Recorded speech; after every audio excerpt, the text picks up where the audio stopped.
Hey dudes, it's Lerald.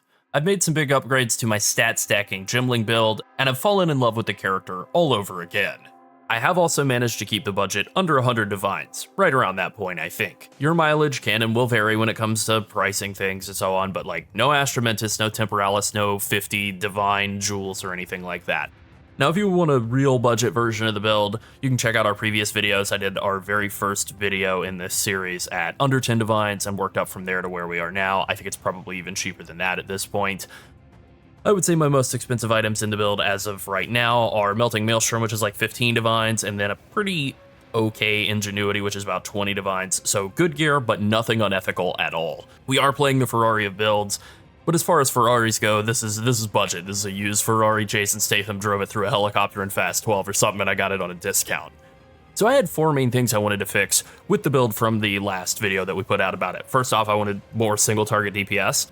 I also wanted to deal with increased monster ailment threshold on maps. Herald of Ice was really frustrating me. That is just the most annoying affix in the game. It really makes it hard to get any Herald of Ice procs at all. I wanted a build that could clear smoothly and generate power charges no matter the affixes, and not rely on Herald of Ice at all. Literally throw any affix at me, just whatever, toss it at me and I'll gobble it up like pizza. That's what I want, and that is what I now have.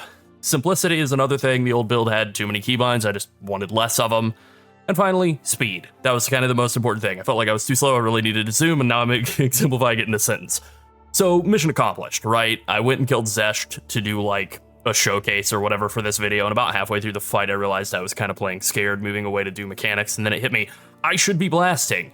So I turn around and this is what happened when I started blasting. Yeah, he's getting blasted, so let's get into it. Now thankfully PoB 2 exists now, and so like first off, just thank you very much to Local Identity for getting this out to us, getting it to the state that it is in thus far. It's already gotten several rounds of updates. It's definitely also in early access, just like the game, though. There are a lot of mechanics like shock and exposure that are just kind of a couple of examples that are still using the PoE 1 version of how they function in PoB, so not all of this damage is 100% accurate. You know, this 1.4 million full DPS number, it's way under the actual DPS once we are fully ramped up on a boss. With that being said, I will have a PoB link for the build in the description of the video so you can download it and take a closer look, and I will also be going through it throughout the video as well. So let's talk about changes I made to the build. First off, Stormwave, I liked it a lot. It's dead, it's gone now, it just didn't really do the job that I needed it to do, as well as Tempest Rush, which deals insane damage and also makes you move very quickly because it scales your move speed with your attack speed. Pretty awesome, right? I kind of like to think of it as like a fusion of Cyclone and Lightning Strike, and I definitely don't like to think about Diablo 3 at all. Now, because of how much AoE we have, this Tempest Flurry, even though it just looks like it's hitting the little spot in front of us, as soon as we get into maps, it's going to be clearing all the way to the edge of the screen and potentially off the screen. The clear on this makes the old Adziri's Disfavor Cyclone Slayer from PoE 1 look tiny. I mean, oh my god, what a build that was. But we're also using Flicker Strike, and that's really the king here. Again, something I can't really show off in the hideout, but Flicker Strike makes you teleport to an enemy, and if you have power charges, you will teleport to many enemies and hit them many times. It's extremely easy to clear out breaches and massive packs of enemies with a single button press. We also have a 69% chance not to consume power charges when we use Flicker Strike, which is nice, but it also feels great. You can really just lay on the flicker button a lot in dense maps. We're also still using Charge Staff and Tempest Spell. I've just sort of, mixed some supports around for them, kind of leaned in a bit more into Charge Staff being kind of a big supportive skill that does like a lot of shocking for like very high value, and then also lightning exposure and AoEing those shocks around as well, just really leaning into this being a big support skill. And then Tempest Spell being this like huge boss annihilating skill as well. I've also switched off of kind of hand casting marks on bosses and just gone over to using Hand of Chayula for Voltaic Mark and Conductivity, and that's really all I'm doing there for like kind of map bossing. I have a bit of a different setup that I'll get to later on for bossing that really helps with charge generation.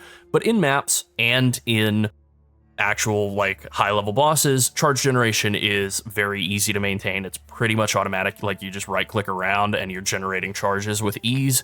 And the way that we get it in mapping is by electrocuting with Herald of Thunder. We're not doing any of the element twisting technique with Herald of Thunder and Herald of Ice anymore. Instead, we're just using Herald of Thunder and scaling up its damage in the regular way. That makes it much easier to shock things and then generate charges that way. And then because we are hitting really hard and overkilling all the time, we take Herald of Ash, and this just gives us a bunch of Ignite on enemies nearby that we overkill, and that happens all the time.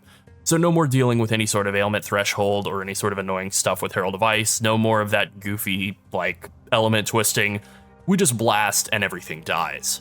And then, as I mentioned earlier, we are also taking the left-hand side of the passive tree, the Ascendancy, as a Gemling, so we solve a lot of our mana problems, as well as getting 14% quality to all of our skill gems, which is insanely good.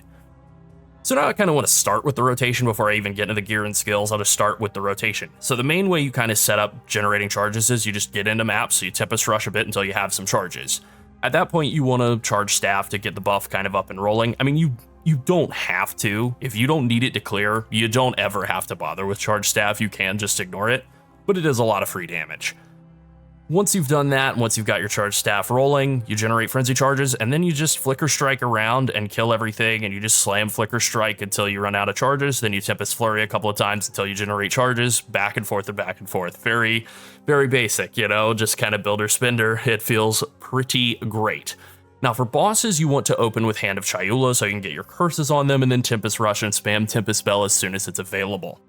For map bosses, the setup I'm going with is, like I said, Conductivity and Voltaic Mark in the Hand of Chayula. I hit them with one hand, and then I Tempest Flurry them down. It's very, very easy.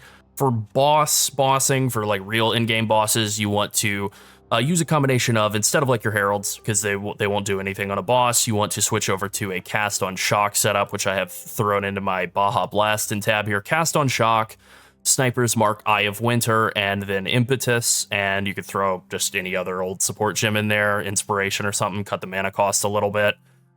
And then instead of having Voltaic Mark in your Hand of Chayula, you just want to put another Sniper's Mark in there as well, so you can open up by hitting a Sniper's Mark and a Conductivity on there. Every time you crit while Sniper's Mark is active, it'll do extra damage, which doesn't really matter all that much.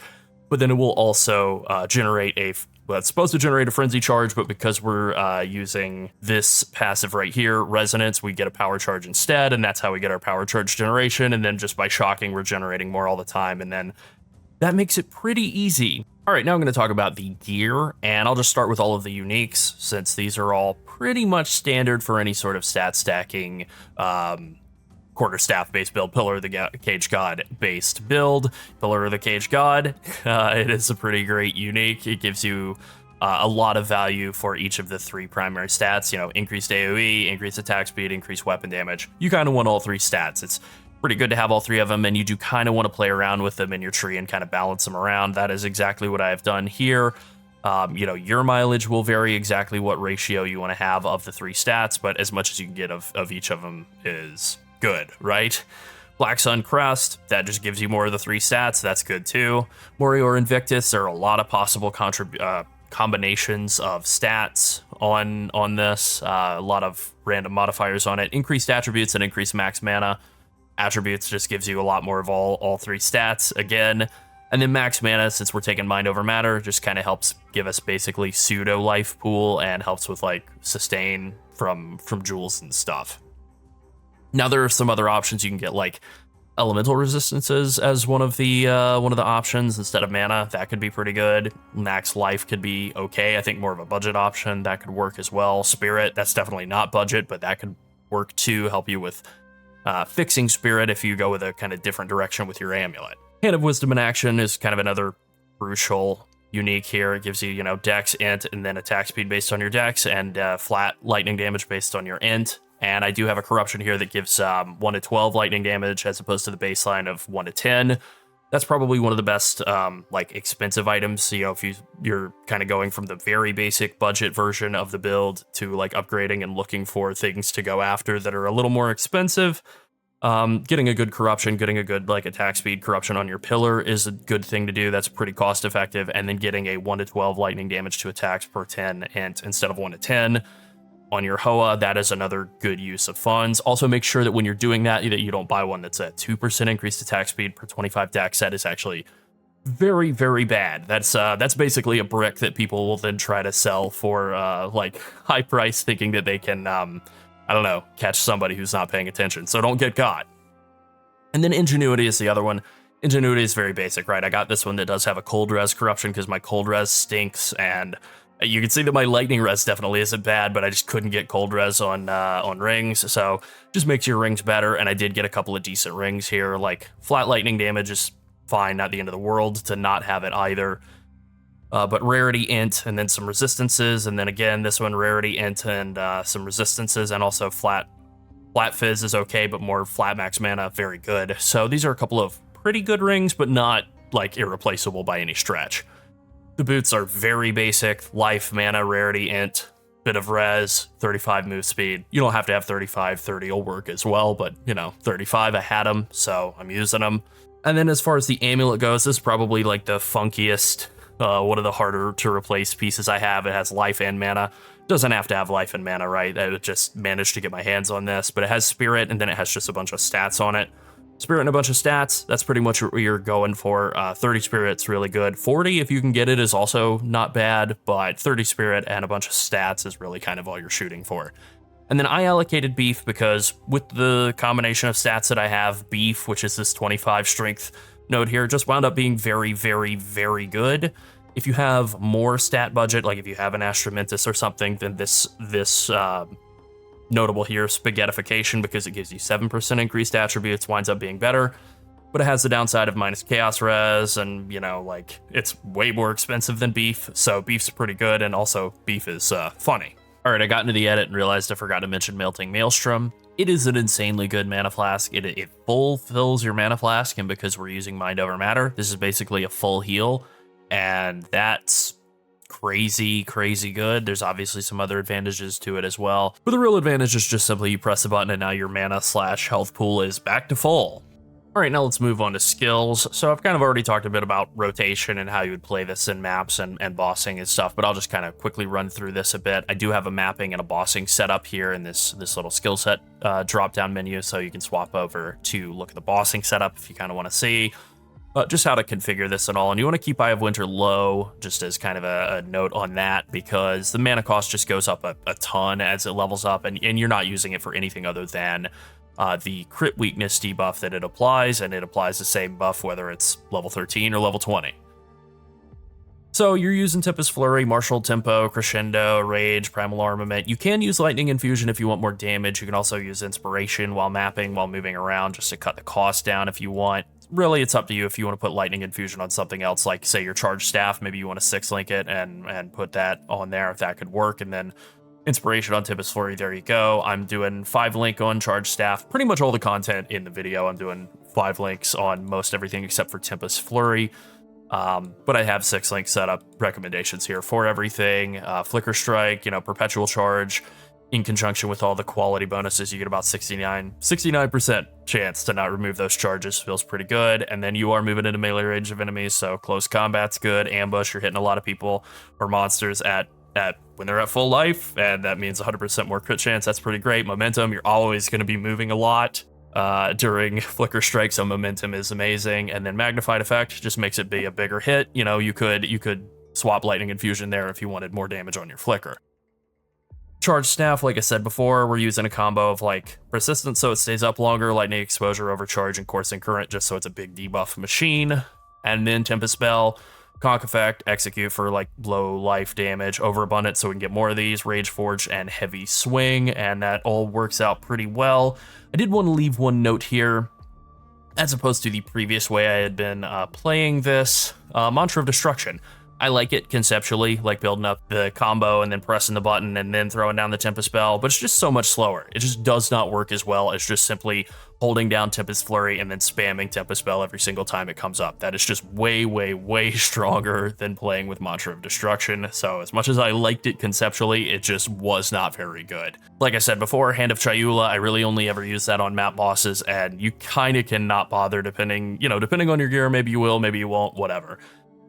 Herald of Thunder, Electrocute, Lightning Mastery, Innervate, and then I like Long Shot on it. You don't have to use that, but I think that is what I'm using in-game. I have played around with it a bit, but Yep, that's what I'm doing, and it's been working really well. As you can see, the damage on this is like, compared to what I would be doing if I were doing the like swapping it over to cold damage, this damage value here might be 12,000 or something if I were swapping it over to cold damage, because you lose so much in that swap. So just way better to go this approach, and then you actually do get a lot of good CC out of Electrocute.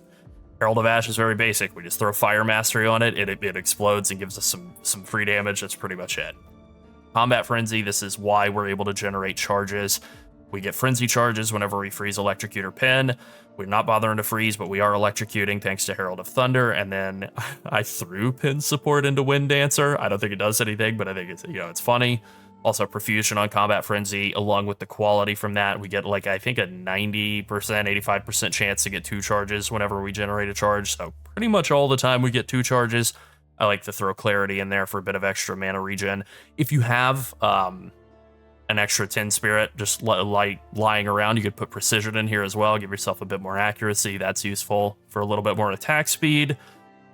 And then finally, even though we don't have a lot of evasion, I still like Wind Dancer because it knocks enemies back. You can put Maim and Blind in there. That works even if you have no evasion at all. And then, like I said, I threw Pin in. I don't think it does anything, but I like to convince myself it's helping contribute to generating charges.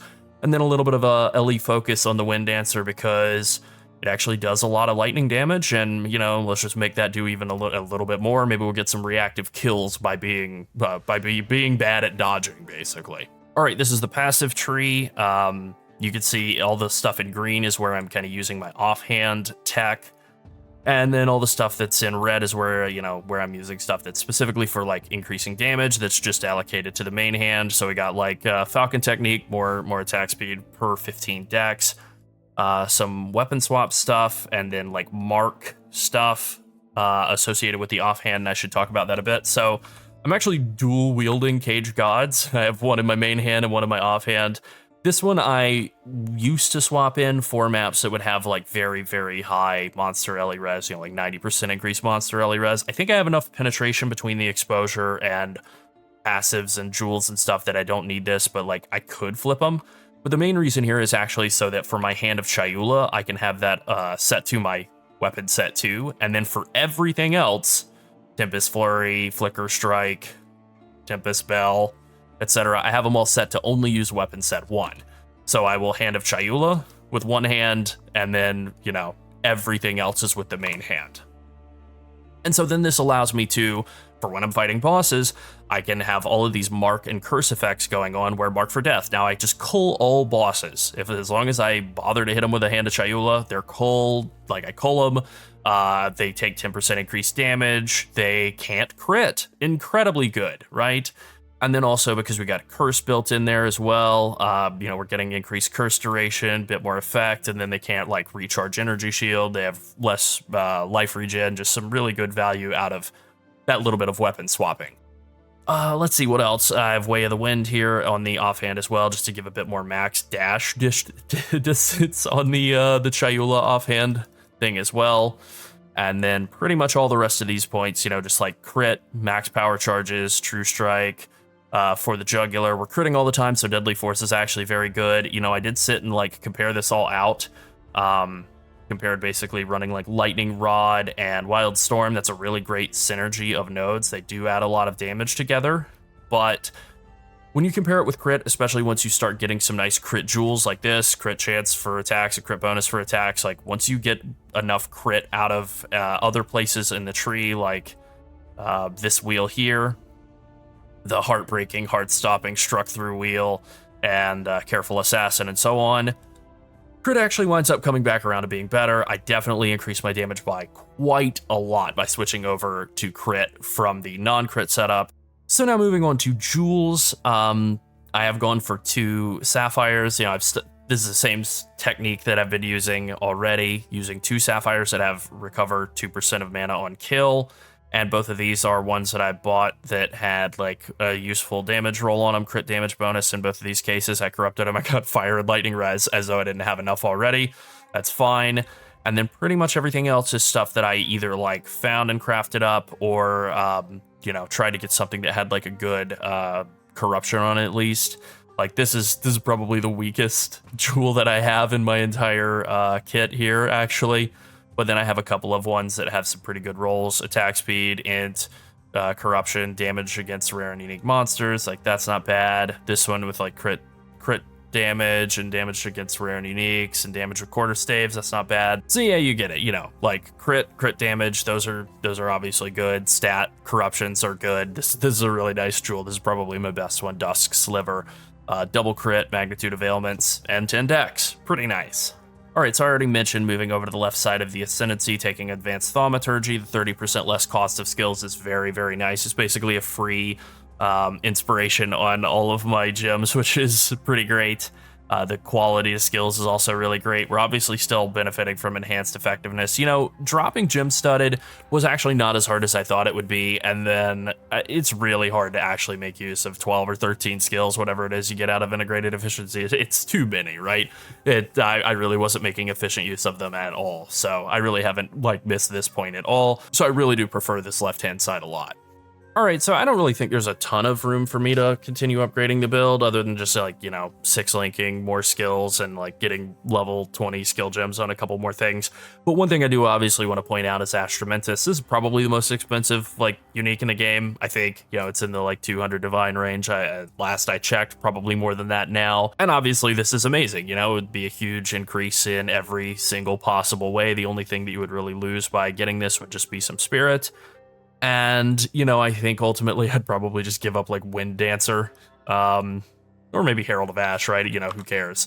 But, you know, that's not really like, that's not something I'm game planning for right now. Obviously, it's a great chase item if you want to go after it, and maybe I will, but maybe I'd rather just put together like 4 more builds for the same price instead. Other than that, I don't really think there's all that much that I feel like this character needs at all, right? I'm basically annihilating everything with ease, so like what other mountains are there left to conquer?